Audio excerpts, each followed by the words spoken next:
Hello नमस्कार दोस्तों, स्वागत है हमारे YouTube channel JMS by Neeraj Kumar में। दोस्तों, आज जो देखने वाले हैं कुछ हटकर देखने वाले हैं। आज जो वैकेंसी के बारे में देखने वाले हैं, जो बिहार पुलिस अवर सेवा आयोग का वैकेंसी आ गया है, जो कि मद्य निषेध का है। जो कि मद्य निषेध उत्पाद एवं निबंधन विभाग बिहार सरकार में अवर निरीक्षक मद्य निषेध के रिक्त पदों को प्रतियोगी परीक्षाओं के आधार पर सीधी नियुक्ति हेतु विज्ञापन कीजिए। ये जो किया गया है, ये 27/3/2025 27/3 यानी ऑनलाइन आवेदन की प्रति अंतिम तिथि जो है 27 तारीख तीसरा महीना 2025 तक आप कर सकते हैं। और ये जो विज्ञापन संख्या जारी किया गया है, एक देखिए विज्ञापन संख्या 1/2025 है। आगे बढ़ते हैं, आगे क्या कह रहा है कि जो मद्य निषेध उत्पाद एवं निबंधन विभाग बिहार सरकार में अवर निरीक्षक मद्य निषेध पदों की रिक्तियों की संख्या निम्न है। ये आप बता दें कि ये जो है, ये अवर निरीक्षक मद्य निषेध ये जो लेवल जो है, लेवल 6 का जॉब है। और रिक्तियों की संख्या टोटल कितनी है, तो टोटल हमारे 28 है।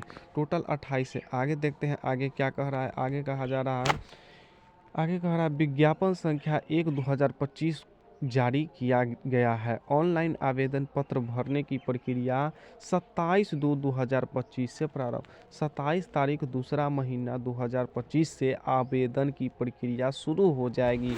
आगे देखते हैं आगे क्या क्या दिया गया है। आगे क्या क्या कहा गया है।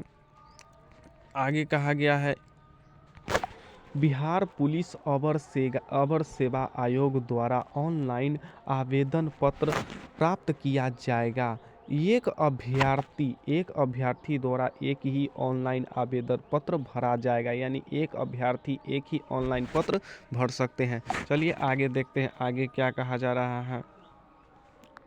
आगे कह रहा है कि जो आवेदन के लिए पात्रता ये है कि जो पहला कि जो वह भारत का नागरिक होना चाहिए। और पुरुष एवं महिला आवेदन कर सकते हैं, दोनों कर सकते हैं। अभ्यर्थी की शैक्षणिक योग्यता क्या होनी चाहिए। शैक्षणिक योग्यता ये है कि जो 1/8/2024 से किसी मान्यता विश्वविद्यालय यानी किसी विश्वविद्यालय से मान्यता प्राप्त होना चाहिए। किसी भी विश्वविद्यालय से मान्यता प्राप्त होनी चाहिए। उसके बाद इसमें कहा गया है कि जो उम्र सीमा जो लिखा गया है कि जो उम्र सीमा जो आपका है, वह उम्र सीमा की गणना जो होगी 1/8/2024 से होगा। यानी 1/8/2024 से आप कोई भी ग्रेजुएशन अगर कर लिए होंगे तो ही जाके जो है आप भर सकते हैं। और 1/8/2024 से ही आपकी गणना किया जाएगा उम्र का भी। तो चलिए आगे देखते हैं आगे क्या कह रहा है।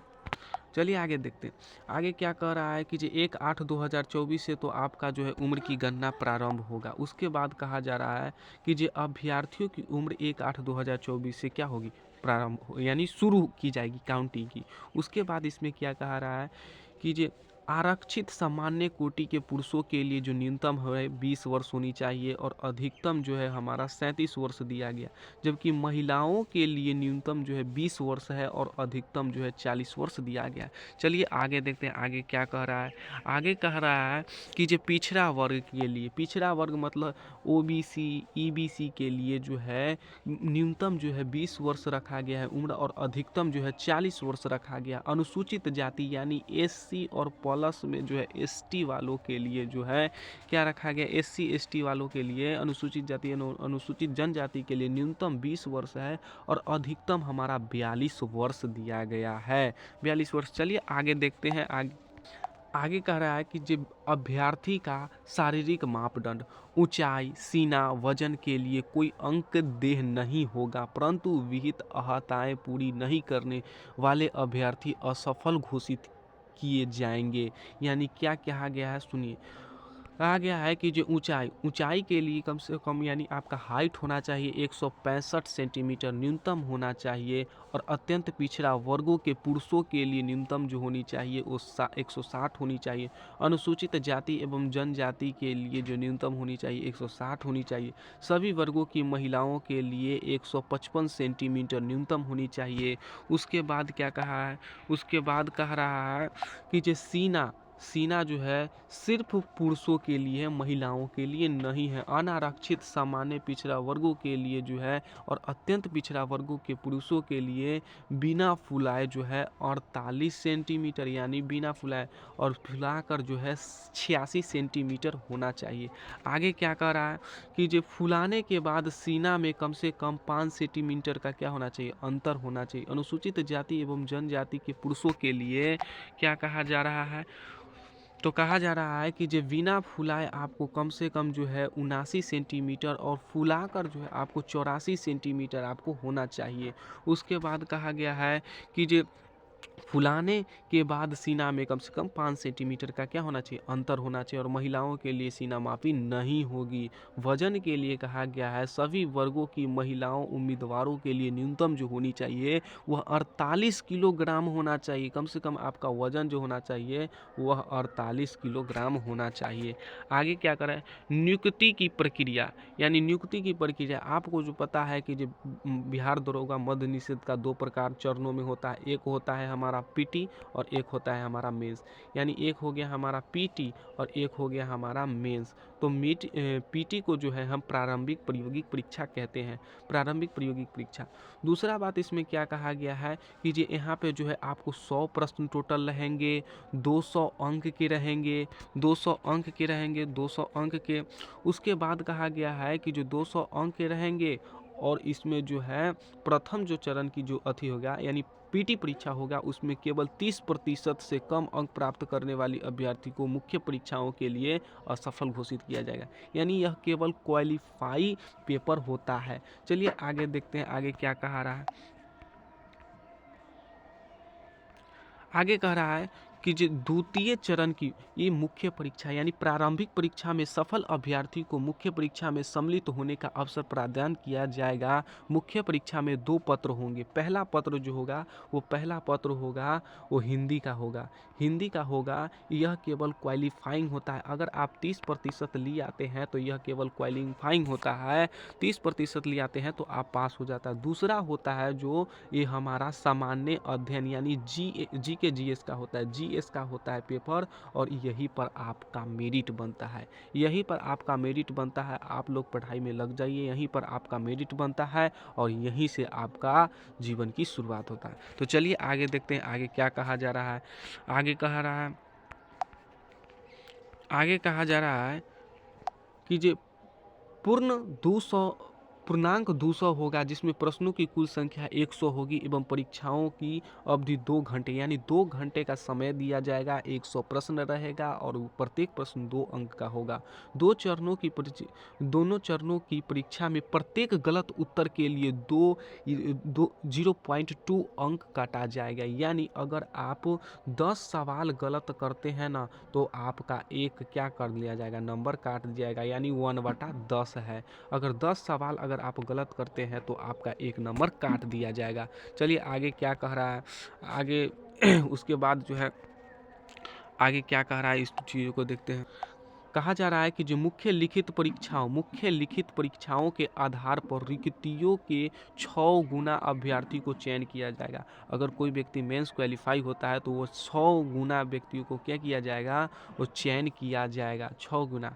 उसके बाद कहा गया है तृतीय चरण यानी शारीरिक योग्यता दक्षता परीक्षा में क्या कहा गया है, परीक्षा में क्या किया गया, निम्नांकित शारीरिक योग्यता दक्षता परीक्षा में अभ्यर्थी को सफल होना अनिवार्य होगा। क्या क्या दिया गया है सुनिए।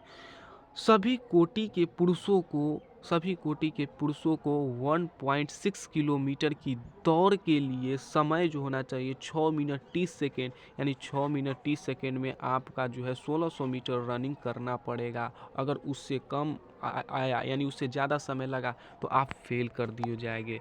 आगे क्या कह रहा है कि जो सभी कोटि के महिलाओं के लिए जो होना चाहिए 1 किलोमीटर दौड़ है, 6 मिनट में उसे पूरा करना है। 6 मिनट में उसे क्या करना है, पूरा करना है। ऊंची कूद क्या कह रहा है, सभी कोटि कोटि के पुरुषों के लिए जो है न्यूनतम 4 फीट है। 4 फीट से कम कूदने वाले पुरुषों अभ्यर्थियों को असफल घोषित किया जाएगा, असफल घोषित कर दिया जाएगा। उसके बाद कहा है सभी कोटि की महिलाओं के लिए 3 फीट जो है ऊंची कूदी रखी गई है। लंबी कूदे जो है वह 12 फीट रखी गई है सभी कोटि के पुरुषों के लिए। चलिए आगे देखते हैं क्या कहा जा रहा है। 12 फीट रखे गए हैं, 12 फीट रखे गए हैं। उसके बाद कहा गया है सभी कोटि के महिलाओं के लिए 9 फीट, यानी कोई भी कोटि की महिलाएं हैं उसकी जो लंबी कूद है वह 9 फीट होनी चाहिए। गोला फेंक जो होना चाहिए, गोला फेंक वह 16 पाउंड का होगा पुरुषों के लिए और उसे 16 फीट फेंकना भी होगा, 16 फीट फेंकना भी होगा। महिलाओं के लिए जो है वह 12 पाउंड का होगा गोला और उसे जो है 10 फीट फेंकना होगा। चलिए आगे क्या कहा जा रहा है कि जो 10 फीट से कम फेंकने, क्या कह रहा है, 10 फीट से कम फेंकने वाली महिला अभ्यर्थी को असफल घोषित कर दिया जाएगा, यानी असफल घोषित कर दिया जाएगा। न्यूनतम समय में पुरुषों के लिए 6 मिनट 30 सेकेंड के लिए दौड़ पूरी करने वाले अभ्यर्थी को ऊंची कूदी लंबी कूद में क्या लिया जाएगा, भाग दिया जाएगा। चलिए आगे देखते हैं आगे क्या क्या है। देखिए क्या कह रहा है, आरक्षण कोटि और पदों की कुल संख्या और महिलाओं को 35% आरक्षण, 35% आरक्षण के अधीन। इसमें क्या कहा गया है सुनिए, अनारक्षित जिसको आरक्षण नहीं मिलता है उसमें टोटल पदों की संख्या 12 है। अनुसूचित जाति यानी एससी की जो सीटें हैं वो टोटल 12 है। अनुसूचित जनजाति यानी एसटी के लिए जो है 0 सीटें किया गया है।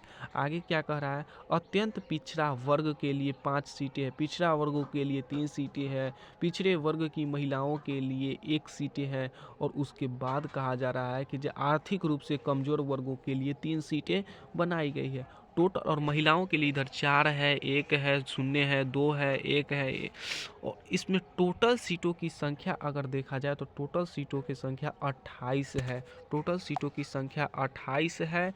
28 पदों पर बिहार दरोगा मद निषेध की बहाली आई है। आप जिन छात्र छात्राओं को भरना है आप भर सकते हैं। जिन भी छात्र छात्राएं बिहार दरोगा की तैयारी करने वाले छात्र एवं छात्राएं हैं हमारे YouTube channel JMS by Neeraj Kumar से जुड़ सकते हैं। और इस पर जो हम टेस्ट सीरीज चला रहे हैं, खान सर द्वारा चला रहे हैं, एडुटेरिया का चला रहे हैं। तो आप हमारे टेलीग्राम चैनल से भी जुड़ सकते हैं जिसका नाम है मिथिला पढ़ाई नाम है। और आप हमारे यूट्यूब चैनल से भी जुड़ सकते हैं। फिर मिलते हैं अगली वीडियो में, तब तक के लिए जय हिंद, धन्यवाद।